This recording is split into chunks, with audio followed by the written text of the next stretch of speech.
An increasing number of renters across the country now face some grim realities as emergency eviction moratoriums run out and housing courts reopen. Canceling rent means that we take the brunt of the financial risk of an economic collapse off of every single poor person who's renting and move that risk up the socioeconomic strata onto groups who own, groups who have a little bit more wiggle room, and just let banks take the losses and banks and landlords apply for whatever aid system you do come up with, which is what we asked for in our resolution, is statewide aid to landlords. As states begin to lift moratoriums on evictions, one city is going in the opposite direction. Ithaca is looking to cancel unpaid rent. In Ithaca, especially, where 70% of us are renters, 70% of those are rent burdened, the eviction crisis is very real and very terrifying. And we're very lucky that we were able to be the first city to do this in the United States.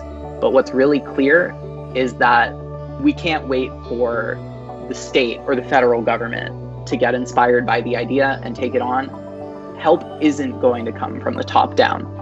Help is going to come from the bottom up by other cities, other communities, taking this example and enacting it in their own municipalities. I linked up with the tenants union, as did many, many other Ithacans, and collectively, we immediately organized around the idea of suspending rent in Ithaca.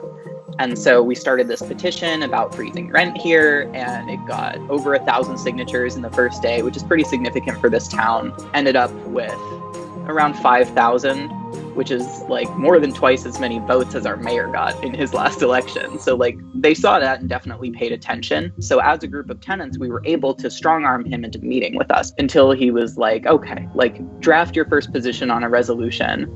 And we did. And then we could go to other legislators and say, the mayor asked us to draft this. Are you interested in participating in that?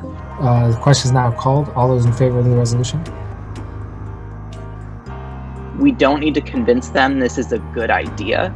We need to convince them that it will be bad for them politically if they don't support it. Not like making alliances and convincing more powerful people that things are good ideas, but demonstrating to them that they have to listen to us. This organizing push here and the fact that it swayed an establishment city legislature, I hope inspires other people to feel that dignity within themselves and recognize that if they have strong feelings about how their situation should be, that's probably because they know how it should be.